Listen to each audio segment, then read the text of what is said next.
Alrighty.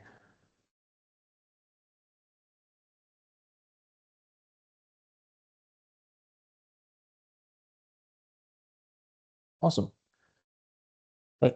Bulvinak, everyone. Whether you're joining us from Suva, other parts of Fiji, or around the Pacific region, very warm welcome to all of you here this cold Wednesday morning here in Suva, Fiji, to our session where we'll be discussing the rising cyber threat landscape in the Pacific and how CrowdStrike is enabling organizations to combat these threats.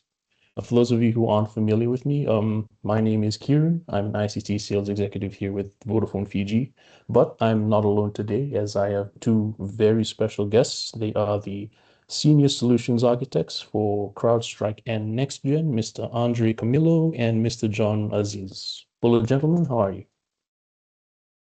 Hello, Kieran. Bulab, thank you for inviting us. Thanks. Great to have you guys here with us today. So, just a quick rundown of everything that we're going to be covering in this session. We're going to start with looking at the rise of cybercrime across the Pacific and why this is becoming a real issue for organizations within our region.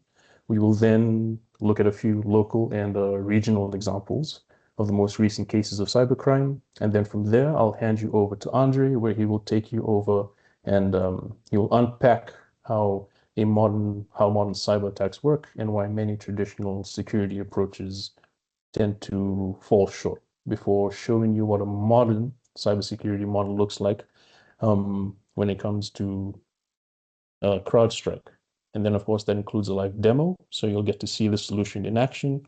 And after everything's over and done with, we'll have a end section with a Q&A.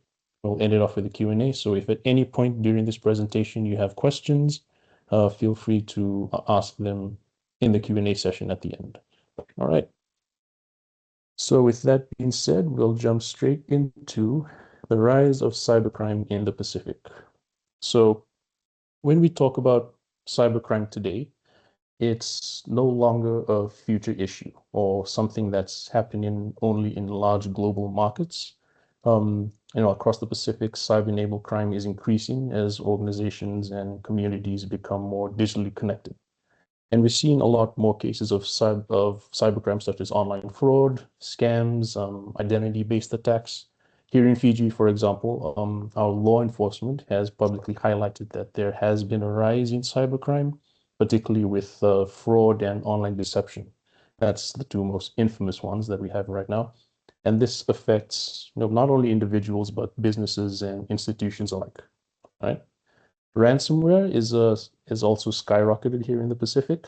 In recent years, government systems and critical services within the region have been disrupted by cyber attacks. This includes incidents where it has also impacted healthcare services and healthcare operations. So this shows that attackers don't really target based on the size of an organization or where it's located, the geography. It's more based around access. And the easier a system is to access, you're more susceptible to cyber attacks, right? Now, at the same time, digital transformation is excelling. It's accelerating across the Pacific region. So cloud services, mobile platforms, and remote access are all growing rapidly. However, cybersecurity capabilities hasn't always kept pace. So while all these other systems are growing, cybersecurity is at best growing at a rather slow rate, or worst case scenario, it is completely stagnant. Okay. So because of this increases an organization's chances of being exposed to cyber attacks. Now, it's also important to remember that many cyber incidents tend to go unreported or are identified really late. So that means the official figures, they likely understate the true scale of the problem itself, right? And finally, the attackers themselves, they're changing.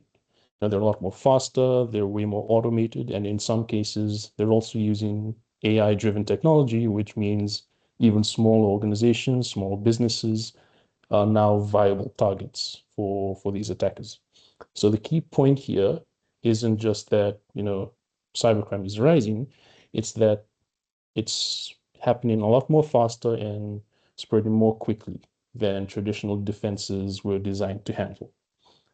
Now, so with that, I would like to bring your attention to a few of the recent cases of cybercrime here in the Pacific region.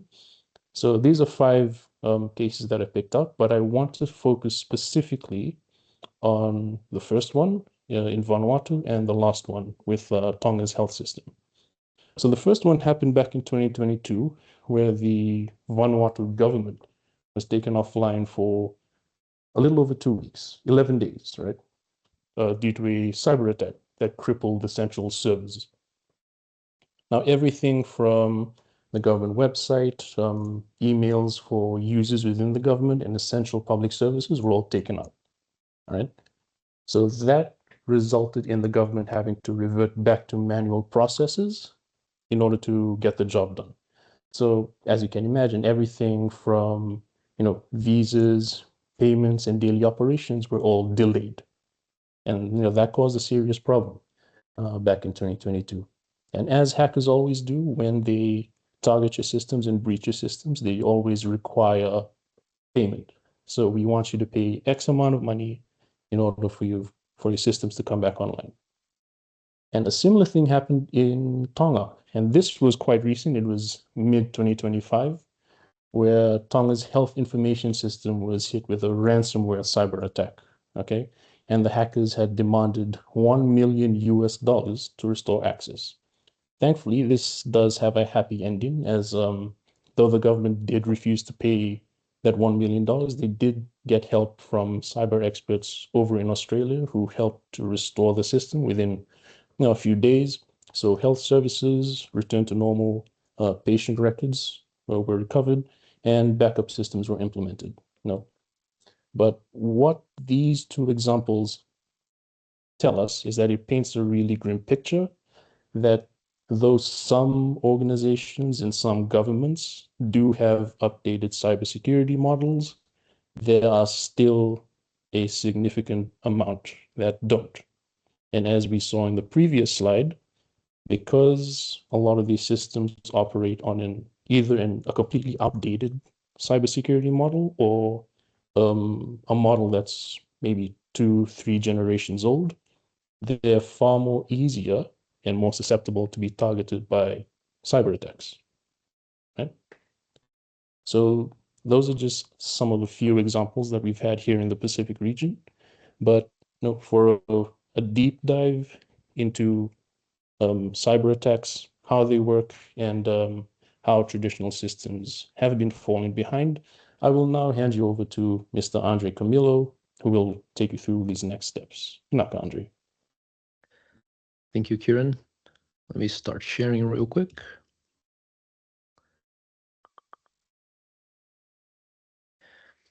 Can you confirm you can see the slide? Yep, I can see the slides. Perfect. Right. So, hello everyone. My name is Andre Camillo. I'm a solution architect for CrowdStrike. I'm based in New Zealand, actually, very close by to you guys. And I've been working with cybersecurity for the past 8 years or so.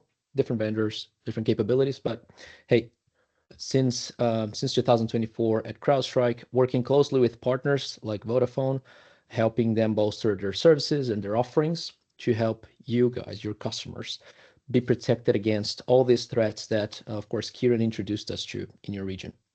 Now, I want to kick off by quickly introducing the value of threat intelligence and the value of understanding who you're coming against with on the front lines, right? Because this is how CrowdStrike started. Back in 2011, we started providing threat intelligence, right? Threat intelligence was what we started gathering from the beginning to understand what the community, what the crowd needed to do to strike back, right? To protect themselves against attackers. That's how we started.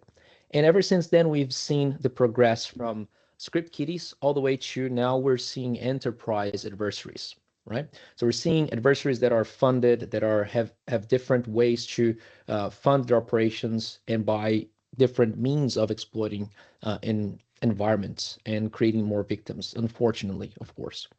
Now, this creates for us different categories of threat actors. We see, and we separate them into three types. I don't want to get into details, but essentially we have financially motivated actors, right, which are the e-crime ones, very popular in our region, including, of course, the islands, New Zealand, Australia. Then we have nation states. These are politically motivated attackers. And we also have activists, which aim to target specific organizations that don't align to their perception of the world, right? Now, CrowdStrike, since we've been doing threat intelligence and gathering IOCs, indicators of compromise related to threat actor activity since 2011, we have a long list of threat actors that we track, right?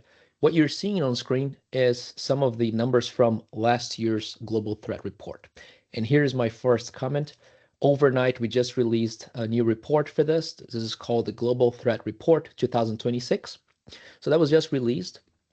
If you are interested in seeing the latest numbers, which is not what I'm presenting because I haven't digested that yet, you can download that from official sources. With that said, let's look at last year's number because they're still very important for all of us in our regions, right? We have been tracking more than 200 threat actors since 2011, like I said. Many of them operate in those streams that I mentioned before. What is really important for us here is to understand how they're getting in networks. Kieran called out a few ways that they disrupted services in your regions. Of course, they come and their outcome is always to double extort, right? They're going to try to exfiltrate data if they can, and then they're going to try to ransom environments as well, right? So if they can exfiltrate data, they're going to try to claim some money to give it back for the victim, which of course it's never recommended, never an assurance.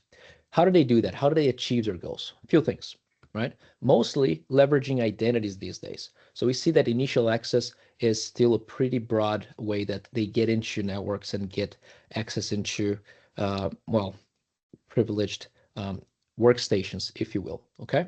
So that's going to be pretty pivotal for us. How do you protect your identities?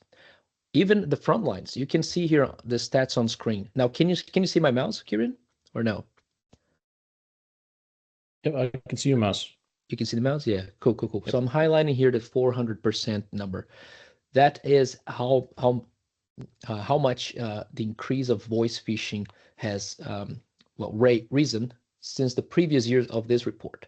What that tells us is that threat actors are actually using voice phishing for social engineering attacks. So not only identities are at risk from a technology perspective, also from a social engineering perspective, the front lines are getting hammered with attacks that leverage some sort of AI, right? Because threat actors have gotten clued up. They learned how to use AI to improve their voice phishing, even their email crafting skills, of course, to be more, to sound and look more believable in what they're trying to achieve. Get identities back from your employees, right? Think of your help desk employees, or think of even your customer-facing employees who are dealing with many people that they don't know, and yet there needs to be some level of trust where they're either receiving a file or they're actually trying to send something and get some response back from someone.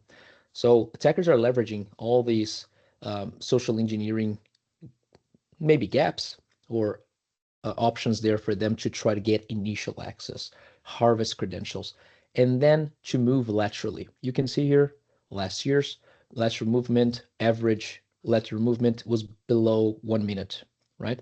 So think about that. An attacker gets into a workstation, and then within a minute, on average, they're moving to another workstation. And then from that second workstation, they're trying to gather evidence or ways to escalate their privileges in order to get to a crown jewel, to get your server, to get to somewhere where they can exploit some more gaps, right? So it's a very low amount of time that it takes them to do that. And so when we think of all of that, how do you approach this technology, right? We need a modern approach in order to be able to curb, stop, and then, of course, respond to that low amount of lateral movement. So these are the modern adversaries, and they use what we call cross-domain attacks, or they leverage different techniques to leverage cross-domain attacks, right? lot of the times they're leveraging legitimate credentials. Like I said, they are exploiting gaps in security controls. We're going to see a little bit of that. And they move laterally across domains, right? So the nature of an attack throughout 2024 to 2025 has been the following, right? So multiple times they are leveraging identity services weaknesses. They're finding pawned credentials online. They're buying them off the dark web, or they're attempting a social engineering to harvest them from your employees. After that, they try to compromise an endpoint, maybe compromise an MFA through social engineering. And then they try to pivot through your cloud environment, your SaaS environment, right? Think of your Salesforce environment, your Microsoft 365. If not configured properly, it can expose data. It can expose your sensitive data to the cloud and to be able to download it, for example, right? And so on and so forth. Now, at every point of these interactions, there are different technologies that help you protect them.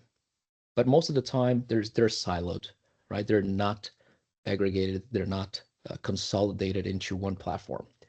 And this is what Scattered Spider, one of these threat actors that we've seen very active in our region, have done over the last year or so, right? They've leveraged all these different domains. They've attempted to gather all kinds of information resources. They do perform and they do their homework. So they perform leveraging of finding information once they do get into a network to find security gaps. So they are very smart about their operations, right? And their whole goal is to get a double extortion through a cross-domain attack. So if we look at particular domains that we generally protect, right? We try to cover our defenses. We invest to secure identities, to secure devices, to secure policies, infrastructure. We do all that. We're not complacent with anything. However, if you don't have integration between them working properly, or if your SOC, your security team, is not properly addressing these gaps or integrating them, you're going to have blind spots. And that's what we see a challenge there. You don't see a complete attack path, right? And they leverage this exact methodology because it's very difficult to manage that if you don't have the right tool. Now, of course, with CrowdStrike and our platform, we have built it throughout the decade plus to cover all these gaps, right? And to be the one single platform to address all these different challenges for you, right? So when we look at CrowdStrike, you can see the little Falcon icon here for identities, devices, SaaS, custom applications, even workloads and data in sitting in cloud. We can cover all these different challenges that otherwise would be siloed solutions, right? And much more, to be honest.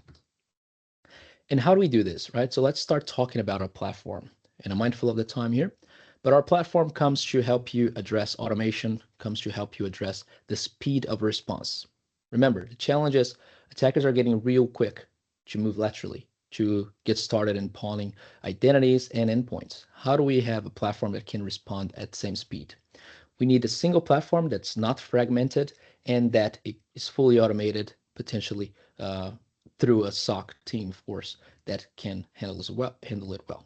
And our platform has been designed like that from the beginning, right? We architected our platforms from the cloud since the get-go. It's also a single platform, single console, single agent, and it's open and extensible. That's very important, the latter one here, because if you're an advanced customer or if you have advanced use cases, even though you might not be a large organization, you might have automation, right? You might have a CI/CD pipeline, and you need to automate how this whole platform operates. You can do that with our platform. We built it cloud native, right? And it's meant to be leveraged as such. So this is opposed to traditional security technologies, which might be closed. They are not fully integrated into other platforms, or they have different agents. All generates more friction to you to roll it out and to get value out of it. And so we get to the point where we get to a platform that gathers information we need from first party. And I haven't even talked about third party yet.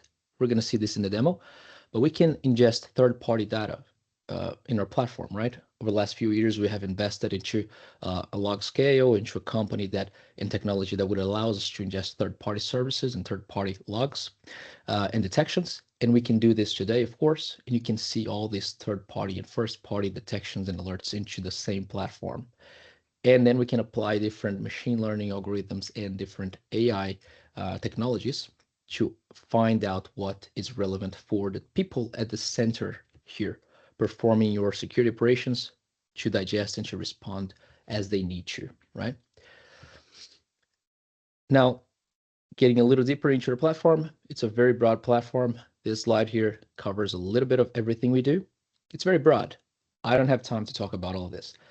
I do want to focus though on how does the platform look like to stop a cross-domain attack and help you stop a cross-domain attack. So let's pivot to a demo. Okay, we're doing this because it's quite important to check this out. Now, Kieran, can you just confirm you can see the second tab, the one with Falcon? Yep, I can see the second tab. Perfect. Okay, so this is the Falcon platform, completely cloud-based. You access through browser. You authenticate by MFA, of course, naturally. It supports RBAC, so you can have different views depending on the level of access. It's just as expected. Now, this here tells us a little bit about the detections and alerts we can see in the whole platform.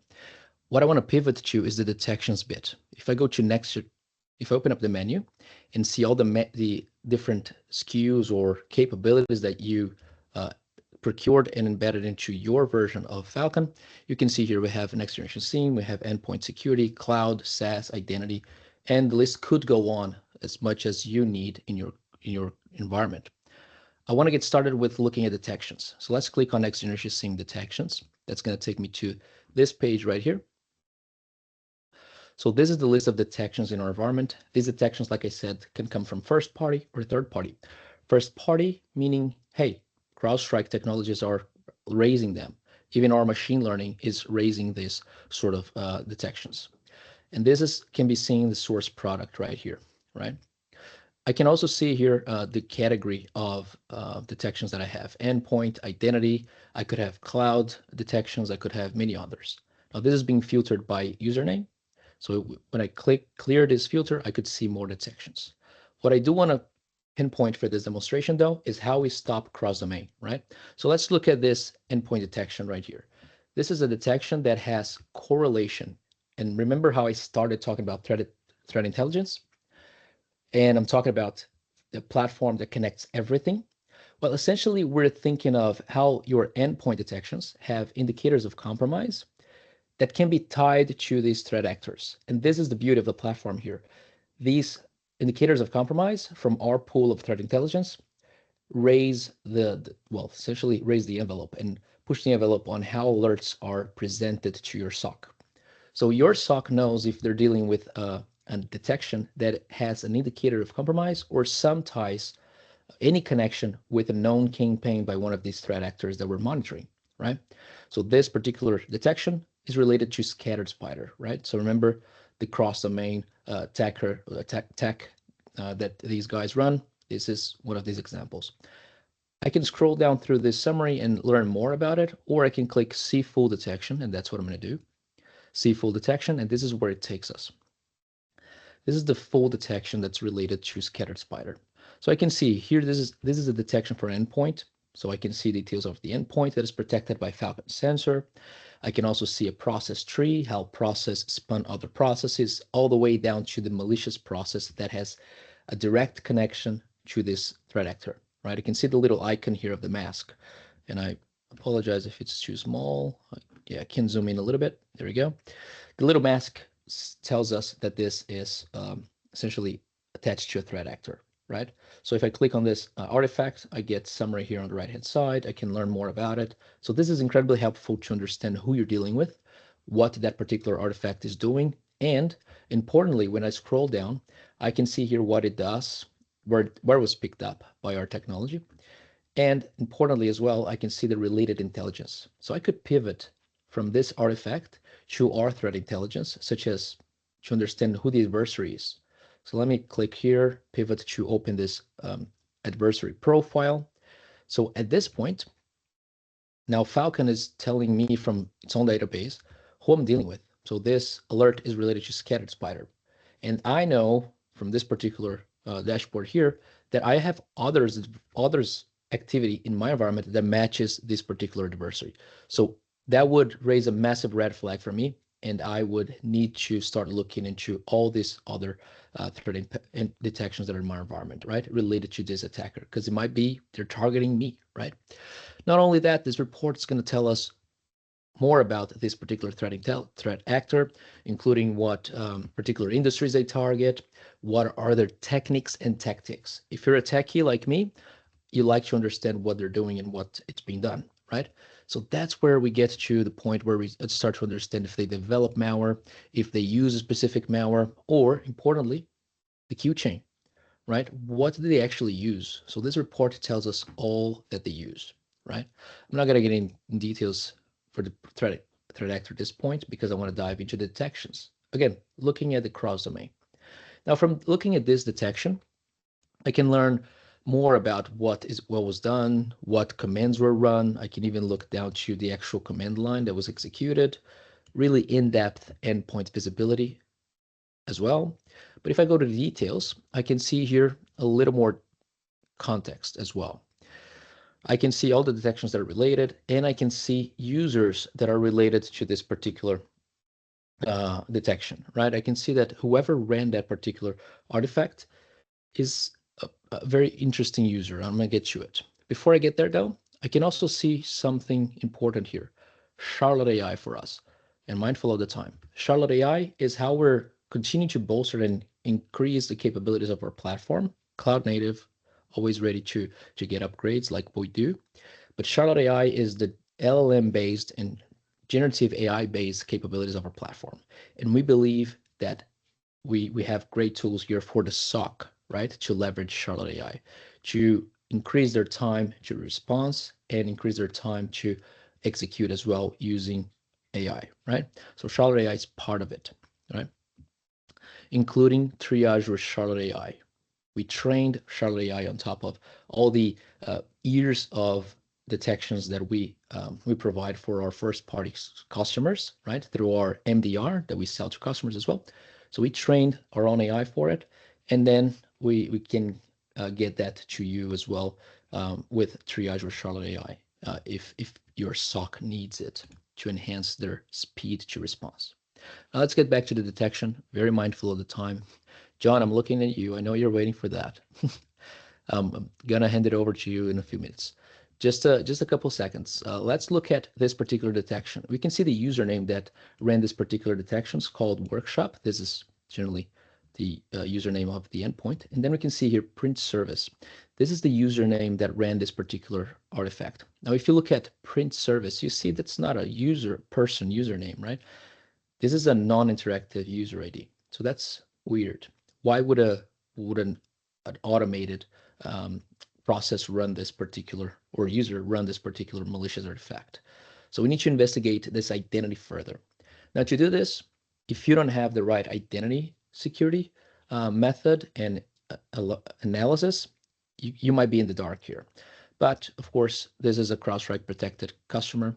And so we can see here, and we have access to what we call identity protection, right? So let me pull up the menu, and you can see here identity protection. Let me pivot to the identity protection module. And what I've done here is the following. This is the identity protection module. I can search for all identities across Active Directory and cloud environments. Now, if I come up here and look for that particular username called print service, the same one from the endpoint detection, I can find out all about it, right? So right off the bat, I can see it's a programmatic. It's not a user, not a person, like it seems so. It's also a privileged account. Very, it's a massive red flag, very critical for my infrastructure. Now I can click on this particular identity and learn even more about it, such as understanding where it's been, right? If I look at activity and look at what endpoints it's been, I can see here that this particular identity has been on a particular file share that looks odd, right? That file share looks like a cloud server, for example. From here, I could pivot to that cloud server, even if that cloud server, for example, doesn't have a sensor on it, because we have identity protection and this identity has gone to that particular, has had some activity to that particular host, we will at least report what the identity has done to that particular host. So for example, let me do that. Let me pivot to that particular device, right? So I clicked on that particular device right here, and I can click on it again. You can see this is actually a non-protected. If I click on about, you can see here, this is an impersonator, this is an endpoint, and this does not have the Falcon sensor on it. I apologize, I cannot zoom in, but this says the Falcon sensor is not on it, because one of the tactics that this attacker uses is to actually try to deploy or set base on an unprotected device in your environment. Now, this is common. Environments grow, right? So if you have a cloud developer that wants to set up some service on Amazon, which is exactly what I'm looking at here, they will potentially do it without following security guidelines and procedures. So you might have some gap in your coverage there. And this is exactly what this attacker has found and they've done, right? So they set themselves up in this particular unprotected, unmanaged device in order to set up their malicious artifacts, to download their malicious artifacts and then start spreading internally, right?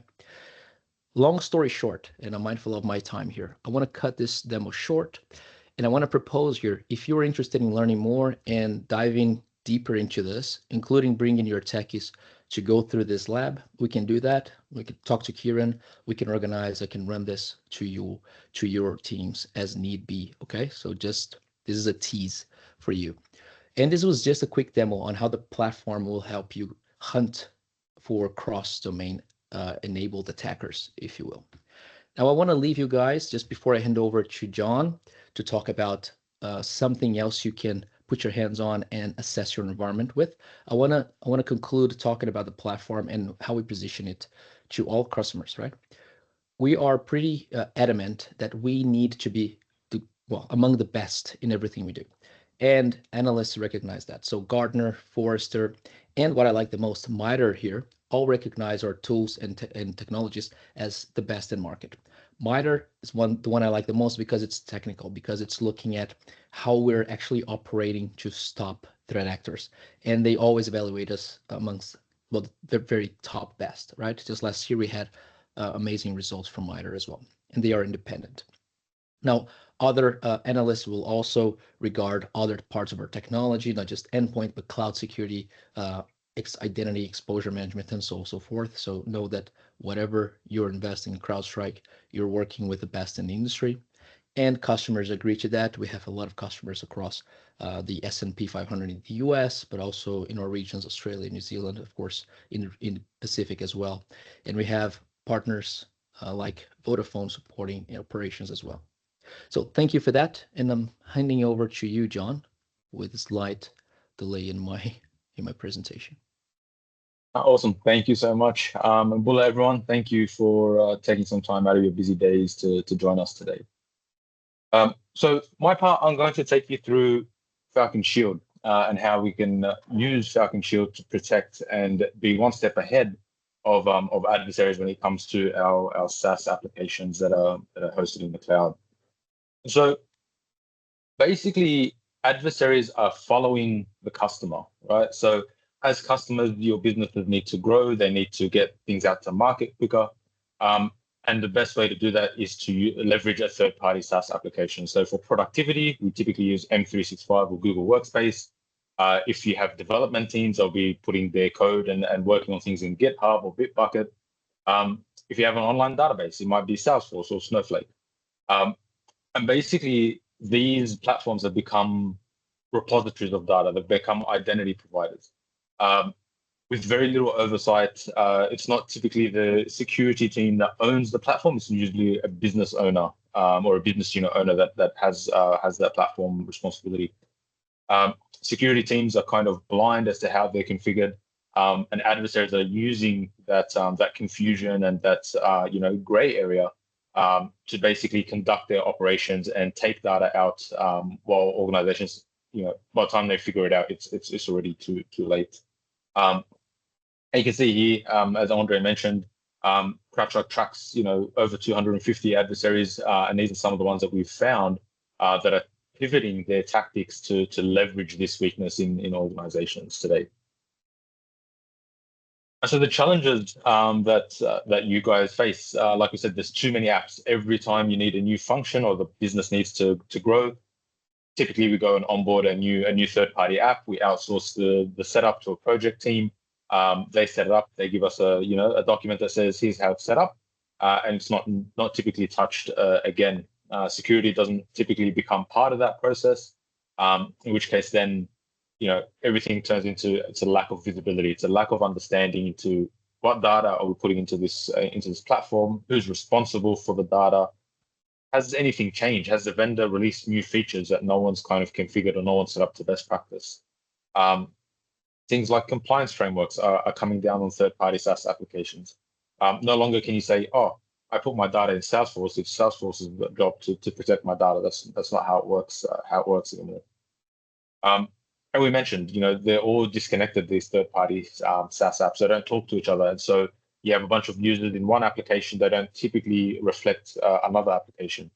Different levels of permission and different levels of access, all contained within that third-party SaaS application, and it doesn't go anywhere else. And so, for a security team, that's a lot of overhead to log into each individual application to figure out who are my super admins, who are my global admins, who has access to, who's shared data externally that shouldn't be shared.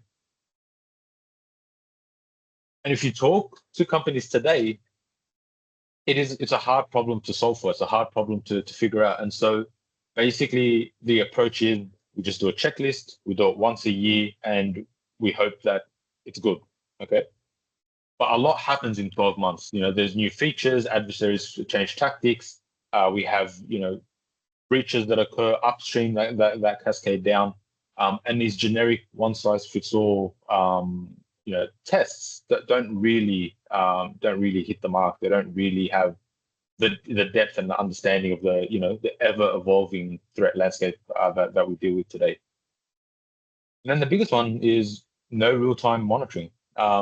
Something could happen in one third-party SaaS application that is in a chain or in a campaign, but you don't know about it because none of these platforms are typically designed to alert you of a threat.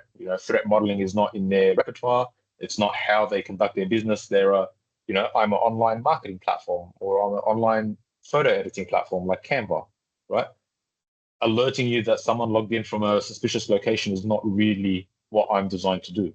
And so a lot of times these threats go about unnoticed until the impact hits. And so one of the threats that we wanted to sort of discuss today was the SalesLoft Drift breach that happened last year. So last year, around June, July, August timeframe, there was a lot of these, Salesforce customers who started reporting breaches. And you can see here some of the biggest names: Cloudflare, Zscaler, Google. Okay. But what had happened was Salesforce is the platform, and SalesLoft is a third party that creates apps or creates bots that go sit on your website and collect customer information for lead generation. They were and a member inside SalesLoft was socially engineered. They got access to the GitHub platform, and then they got access. They stole the OAuth tokens that were stored inside the GitHub platform. What that gave them was access to any customer that had the SalesLoft application plugged into Salesforce, and they were able to use that application to exfiltrate data quietly out of Salesforce. Okay, so if you think about it, no one's really monitoring who's logging in and out of your third-party SaaS applications. No one's really paying attention to where the data is coming or going, and then no one's really monitoring what third parties are being plugged into your third parties. Okay, every time someone clicks sign in with Microsoft, you're allowing a third party into your tenant. You're allowing a lot of these AI chatbots to sit in on Teams meetings and transcribe and summarize the meeting for you. They may or may not have been, verified. They may or may not have been part of your risk profile, but they're here now, and now we need a way to deal with them. And so when we look at something like Falcon Shield, what we want to do is we want to get ahead of the incident, right? And so we use Falcon Shield to highlight these misconfigurations that we can go do something about before this misconfiguration turns into an incident, before it becomes a headline like Kieran showed. We need to be able to make sure that we have the visibility about how our platforms are configured, where are our risky users, where are the potential for intrusions, if any exist.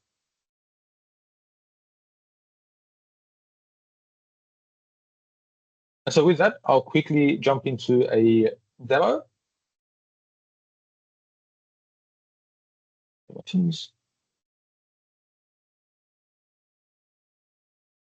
All right. Can you guys see the Falcon console? Yep, awesome. All right, cool. Yep, can see So this is the Falcon. Awesome, thank you. This is the Falcon console, like Andre showed. And SaaS security lives as part of one of the many modules within the platform. And so from a security perspective, you're not constantly logging in and out of different platforms. You can look at identity, cloud, third-party SaaS, all within the one platform. In terms of effort, right, to set this up, it's very low touch. There's about 190 different integrations and applications that we connect with. And the key thing when we plug these apps in, it's all read only, right? We're not going in there and going to make a whole bunch of changes. We are collecting the configuration data for your SaaS applications and then showing you your misconfigurations. So if we have a quick look at, say, Microsoft, a lot of people use Microsoft 365. Here is the steps required to set it up, right? It takes about 5 minutes. And all we need is Global Reader to start showing you some of these misconfigurations.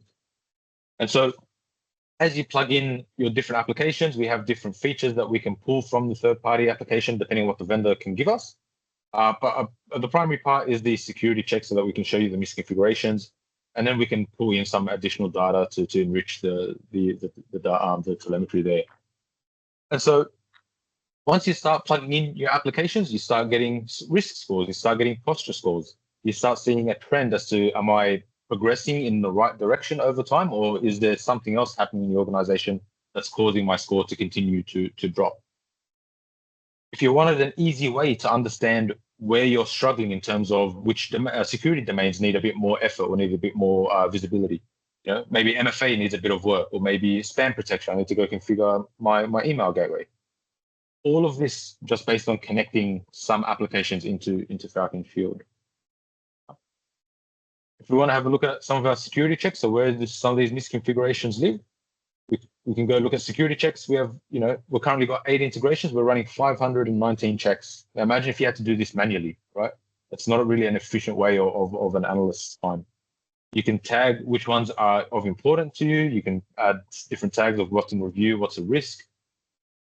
But the best part about all of this is how easy it is to read and understand the findings. And so say, for example, I'm concerned that I have an admin user who doesn't have MFA turned on in M365. I click on the security check. I can read about it. It'll tell me how I need to fix it. And then it will tell me the user that's causing me to fail this check. So now I have to go talk to this user and be like, hey, go to your profile in M365 and register an MFA device. Okay. When we look at adversary tactics, right, limiting connections for APIs, right? APIs is an interesting area where, again, not a lot of visibility, not a lot of understanding about how an API can be used to exfiltrate data. Here for Salesforce, we can say there is a policy inside Salesforce where you can limit connected apps and their API access. This is how we can use Falcon Shield to stay ahead of the adversaries.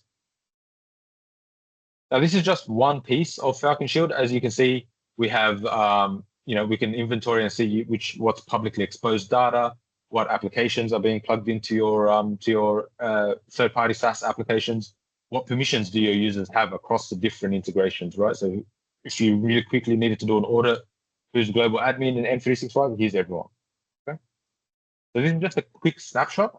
I'm going to bring back my slides just to sort of tie this all in. So give me 2 seconds.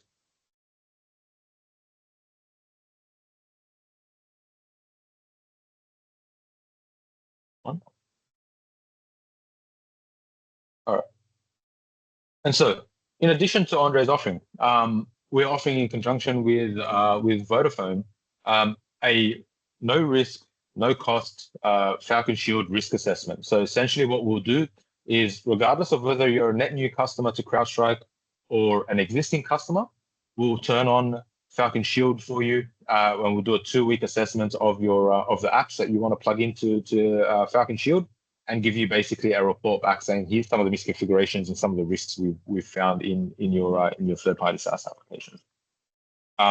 So as a quick refresher, as we said, there's 180 applications that are supported. And basically the outcome is to give you visibility into those third-party SaaS applications, highlight any misconfigurations and how to prioritize them, and then give you some actionable insights into how you can potentially remediate these misconfigurations. You'll get a PowerPoint at the end that you can use for reference if you need to go to a board or to CFO to ask for funding. You'll be able to use this as part of your business case or a part of your proposal. So if you're interested, please reach out to Kieran, and we'll get that sorted. But again, thank you for your time, and I'll hand you guys back to Kieran. Thank you. Awesome. Thank you, Andre. Thank you, John. Now, everyone, I'm pretty sure a lot of you have had burning questions throughout this entire presentation, so we will now begin the Q&A session. So if you have any questions, there's a Q&A tab at the top of your screen. If you'd like to type in your questions, and we'll answer them accordingly. Vinaka.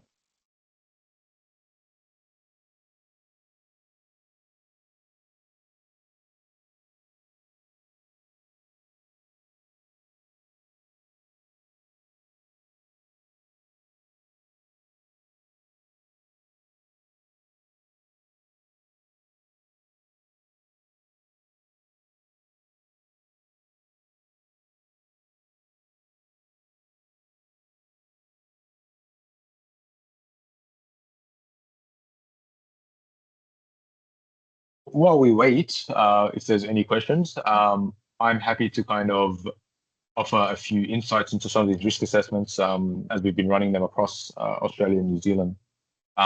We've seen things like exposed calendars and files in OneDrive that have been shared. We ran one for a construction and mining company here in Australia, and we found that their vice president of sales had accidentally shared their expansion plans for 2027. Just a misclick instead of sharing it internally, made it public, and anyone with the link was able to access that file. We were able to show them that. Other than that, people sharing documents with their personal G Drive or Hotmail or Outlook, for example, all of that can be highlighted in Falcon Shield, and it's very interesting insights there. And what customers like from the Shield assessment that John is proposing is that it's non-intrusive, right? It's read-only. There is not many changes that you need to do. It's mostly just setting up an API connection. So that's quite interesting for a lot of businesses, right? A lot of customers like that. There's no change, nothing that's going to impact your operations there. Kieran, I do see a question there. Yep, we have a question here. So who are the authorized resellers for CrowdStrike here in Fiji? That would be us here at Vodafone Fiji. We are the authorized resellers. So if this is something that does interest you, if the solution you think benefits your organization, you can reach out to us, and we'll get you in touch with John and Andre, and we can organize a workshop, as well as the Falcon Shield assessment, which John had mentioned for your organizations. Is there any other questions? Come on, everyone. If there's ever a time to ask a question, this is it. Security audits. Let me pick that one up. Not from our side. Our partners might be able to help you, Lahiru. Kieran, would you have any takes on that? Yep. For security audits, we do security audits. However, the timeliness of it and how frequently we run it, I will have to get back to you on that, Lahiru. But yes, we do audits.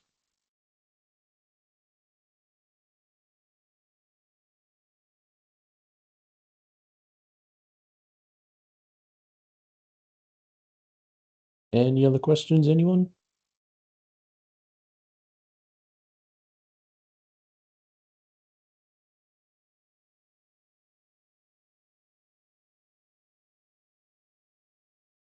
Awesome. Thank you. We will share our contact details with you. Andre, John, if you're okay with me sharing your contact details as well. Is that okay? Absolutely. Yep. Okay. Oh, yeah. Kieran, I would be more comfortable if you're always involved. So yeah, use yours. Yeah. Okay. Always go through your. Yeah.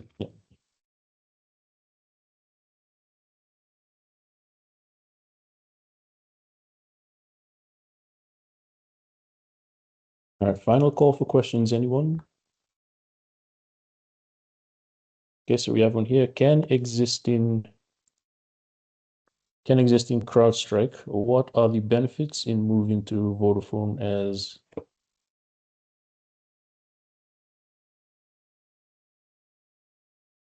Oh, okay. The question might be as an existing customer, right? Why would they move to Vodafone? Yep. So think- the benefit, oh, sorry, do you want to say something, Andre? Oh yeah, I think it's more to you, right? Okay. Yeah, so the benefits of moving over to Vodafone is that you get localized support, and you get that through our network operations and security operations center that we have here at HQ. So once you adopt the solution and we roll it out for you, they'll be able to monitor and track a lot of your systems and endpoints as well. So that's really the key benefit, is that it's all local. You can reach out to our teams if need be, and yeah. We have one question in the Q&A. Does Okay. CrowdStrike rely on any third-party service providers? If we rely on a third-party service providers, that's a good question. We work very closely with AWS. That is known information. So yeah, some of our infrastructure is in AWS. So I think that's possibly a little bit where that answer would lie there, Shamel. We also do work with third-party vendors, but not necessarily as an infrastructure per se to you guys. But we work closely with other cybersecurity vendors to provide better outcomes for you. So yes, we have other ways that we can work with third-party vendors as well.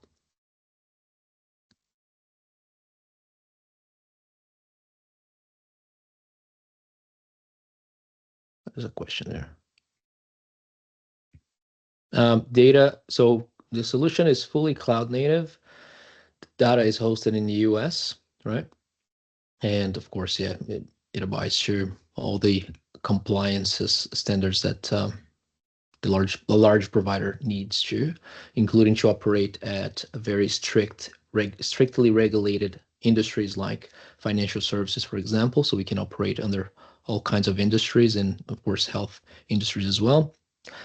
And there's another question about sharing a PDF booklet on CrowdStrike and what you have achieved like awards in last year.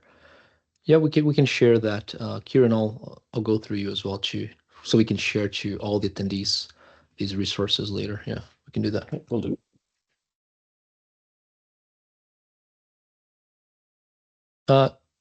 Does CrowdStrike provide certifications focused on its Falcon platform?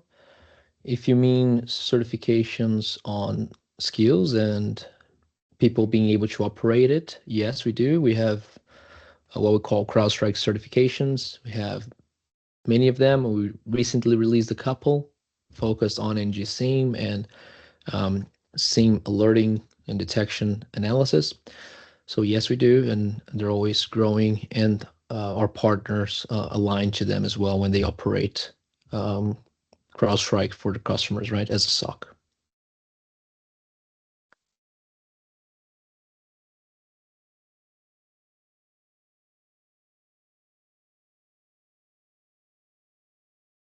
Cool.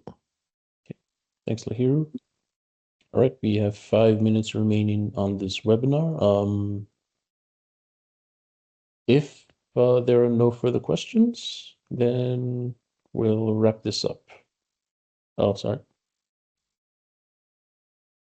Hi, Aliti. Yes, I believe Andre has already answered the question of whether it's fully on cloud and the data storage in terms of the location. Yep. Yep.